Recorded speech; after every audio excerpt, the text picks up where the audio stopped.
उधर दिल्ली में आम आदमी पार्टी कारकुनान पर पानी की बौछारें की गई है। दरअसल दिल्ली में झुग्गियों को तोड़ने के हुक्म के खिलाफ आम आदमी पार्टी कारकुनान बीजेपी दफ्तर के बाहर एहतजाज कर रहे थे, जिसके बाद पहुंची पुलिस ने पहले हटाने की कोशिश की, लेकिन लगातार बढ़ रही एहतजाजियों की तादाद को देखते हुए पुलिस ने सर्दी के बावजूद उन पर पानी की बौछारें की है।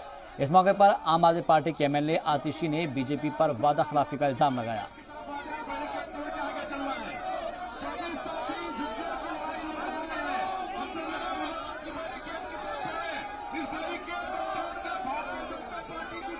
तस्वीर आप देख सकते हैं, ये दो तस्वीरें हैं जिसमें आम आदमी पार्टी के लीडरान और कारकुनान इस वक्त जहां पर पहुंचे और इन्होंने यहां पर हंगामा किया है।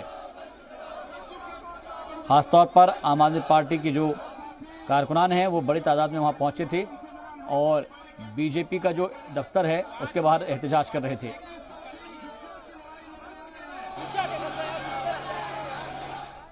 भारतीय जनता पार्टी ने चुनाव से पहले वादा किया था कि जहां पर झुग्गी है वहीं पर मकान देंगे, लेकिन जैसे ही चुनाव खत्म हुआ उन्होंने दिल्ली भर की झुग्गियों को तोड़ने का नोटिस लगाना शुरू कर दिया। चाहे कालकाजी में स्थित नवजीवन कैंप, नेहरू कैंप हो, चाहे महरौली स्थित गोशिया कॉलोनी हो, चाहे छतरपुर में झुग्गियां हो, चाहे तुगलकाबाद में झुग्गियां हो, आज भारतीय जनता पार्टी झुग्गियों पर बुलडोजर चलाने की कोशिश कर रही है।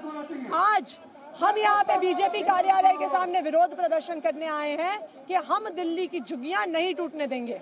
देखिए, हम सड़क से लेकर संसद तक इस लड़ाई को लड़ेंगे, चाहे कोर्ट जाना हो, चाहे संसद में इस मुद्दे को उठाना हो, चाहे सड़क पर बैठे रहना हो, प्रदर्शन करना हो, पर हम दिल्ली में झुग्गियों को नहीं टूटने देंगे। जब तक अरविंद केजरीवाल और उनके कार्यकर्ता दिल्ली में हैं, हम दिल्ली में झुग्गियां नहीं टूटने देंगे।